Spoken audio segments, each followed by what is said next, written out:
Hi everybody, welcome back to part 3 of my little game board tutorial here on Cabin Crafts. I will show you, I'm going to antique it now. I painted the arrows on early this morning, so I didn't show you all that, but I think you get the point of how I'm painting. But I wanted to show you all how I antique the boards, but I can't show you all of my trade secrets, sorry. I do have to keep a couple things to myself because I'm still making these to sell. So I do have another 2 steps after I show you what I'm going to do to age it. And then like I said, I'm keeping that secret. So please don't hold that against me. But anyway, I have a praise report first before we get started. Some of you watched my devotional video about our covenant with God, the Founding Fathers' covenant with God. That was 2 videos ago, or maybe 3 now.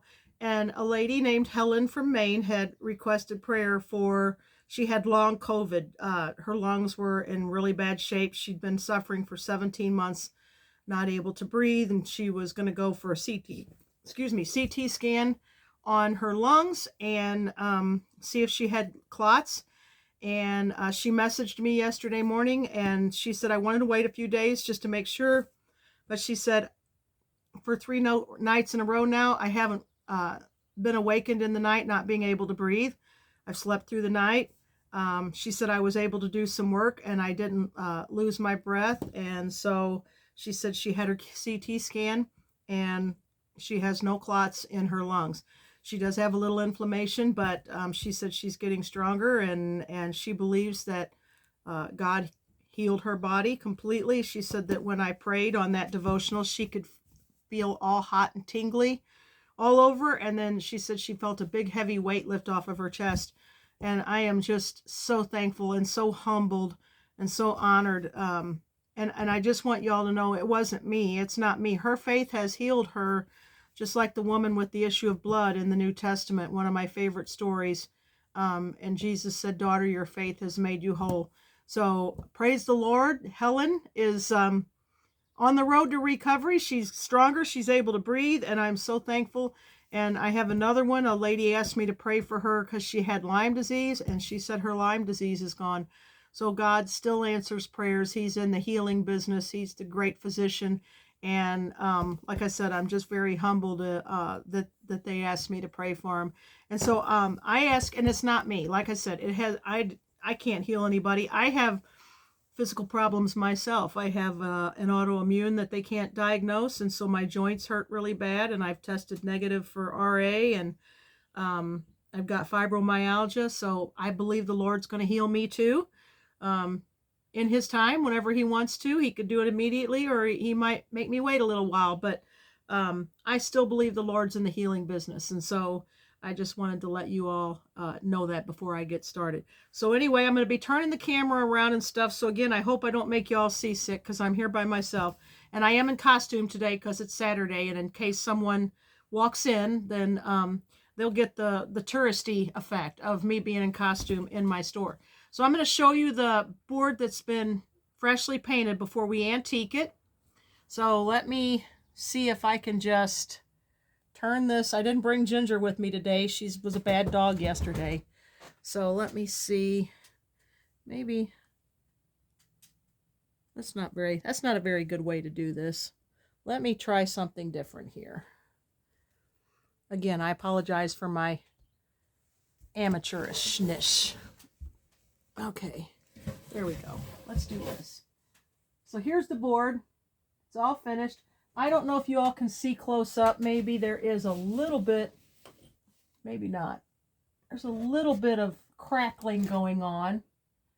And if you all go back and watch my very earliest video about how to paint a checkerboard when I did it with Ron, I put a little bit of hide glue on the board before I paint. And when I do, it crackles the paint when you go on with the acrylic. And that's a tricky thing to do. So let me see, maybe I can see it. You can see it over here. Can you see that crackle in there? I see it. See how it crackles the paint? So now when we go to antique it, that antiquing is going to go into those cracks Made sure there wasn't a car pulling up. And it makes it look really, really old. But first of all, we're going to sand this with my electric sander, so it's going to get a little noisy. And I'm going to get some gloves because putting the bry wax on is messy too. So I'm going to stand up and I'm going to sand. And I'm going to adjust the camera again. And maybe you all will see me sand. So, get some gloves real quick. And I've got a sander. This is fine grit. This is pretty fine grit sandpaper in here. I thought I had myself plugged in and ready to go, but I don't. I plugged in the fan. Duh. Okay. Like I said, I'm definitely an amateur, y'all. Okay, there we go. Now, get prepared. This is going to be noisy, and so I'm going to tell you what I'm going to do before I do it. I sand all of the edges down and the corners, and then when you play checkers over years, the middle gets worn more from sliding your game pieces back and forth. So I always sand this a little bit more than everywhere else. So here we go. Get ready. Noise.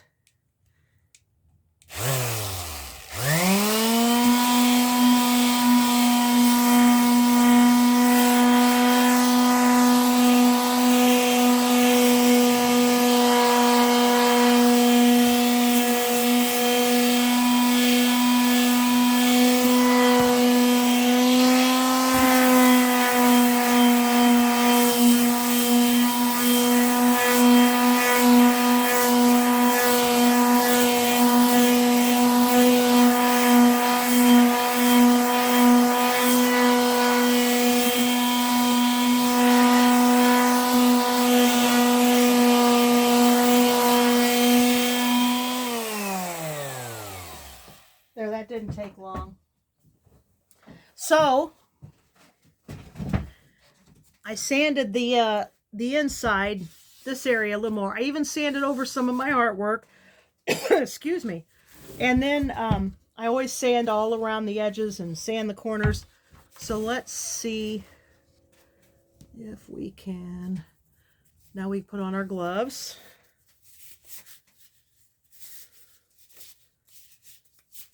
Because this is messy. And I don't want to get it on my historical outfit I'm wearing, because that's not going to be fun. So now I'm using bry wax. It's upside down. And it's backwards. But this is called bry wax. You can get this at fine furniture stores that maybe where you can buy unfinished furniture. And it comes in different colors. This one is mid-brown. It's a medium brown color. I used to, back when I was getting started, I used to use shoe polish, brown shoe polish. And they've changed the recipe to shoe polish over the years, and it comes out kind of pink, and I don't like that. So we're going to rub this bry wax. You can see it's a paste wax. And I'm just going to start in one corner.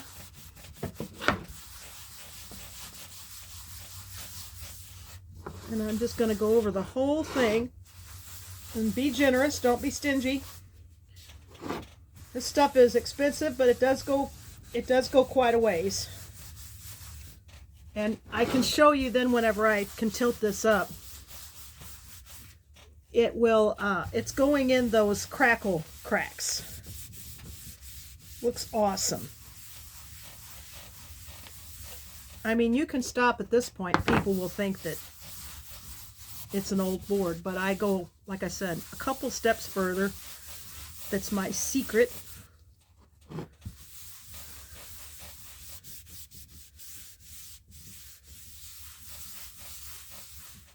This also actually protects the board because it's a wax. It's a paste wax. You can hear my chair squeaking as I do this. But anyway, isn't that awesome about what happened to Helen? I'm just very, very humbled and thankful for her. bless her heart. There ain't nothing worse than not being able to breathe. I can't stand it when I have a cold, let alone having something like that. So there we go. So let me see if I can, I'm going to adjust the camera again. Let me try to do it without getting my big old hands, sausagey hands in the way here. There we go. Now I'm going to hold up this part that was crackle and see if you can see it better now. See how the paste wax goes in that crackle. I think you can see it on this side too, maybe. But any little divots or flaws in the board, that paste wax goes into, and it just makes it look pretty old. So there's the finished board. Now all we got to do is frame it, and that will be Mr. Dale's job. And one lady asked me last night, what do you frame it with? And we go to the lumber store. Here, let me fix the camera again. I'm cutting my own head off. Cutting me head off. Okay, there we go.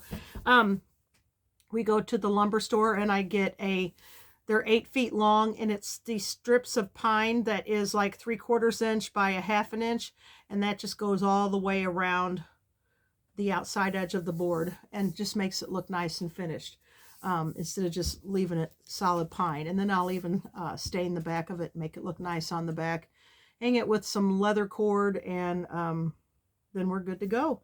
So that is my last tutorial on the checkerboard. I'll probably do show you how to do, like with the compass, like I said, the compass and the ruler, make some of those designs that are on the Parcheesi boards. And oh, somebody else asked me, what kind of paint do you use?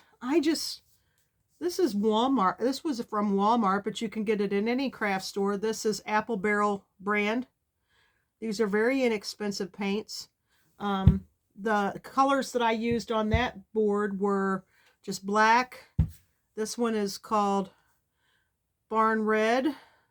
And the other one, and I didn't get it out, but it's called, let me see. Well, here it is. This one is Khaki. So this was the 3 colors. This was the 3 colors on that board that I did in the video. It's just called, it's just black and Barn Red and Khaki. And I love those colors together. They're just really kind of primitive and old-fashioned-y looking. And like I said, as you can tell, red is my favorite color, and I put red on just about everything. So anyway, that is it for today. Just a little quick tutorial on how to finish the board. If you want more detailed information, go to the, I think it's the 2nd or 3rd video where Ron and I make game boards together. And that one I talk more about the hide glue and how to crackle, and I show you how to antique it and that sort of thing. And I've also had people ask me, I don't have a steady hand to paint those squares.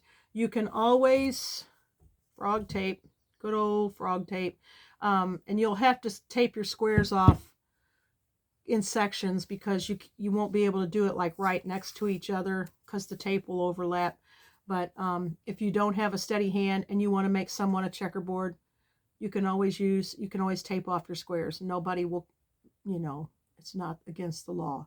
And there's even checkerboard stencils out there that you can stencil the checkerboard pattern onto a piece of wood. If you want to make one of these for a gift, that would be a great idea. Also, play these games with your kids. Teach them how.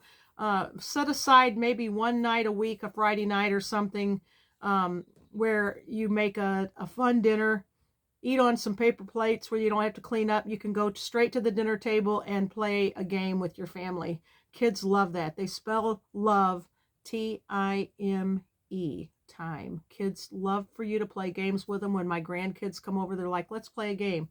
And I love that. I love to play games with the kids. So anyway, thank you for watching. God bless. Praise the Lord for Helen and Megan and the Lyme disease. And God bless everybody. Bye-bye.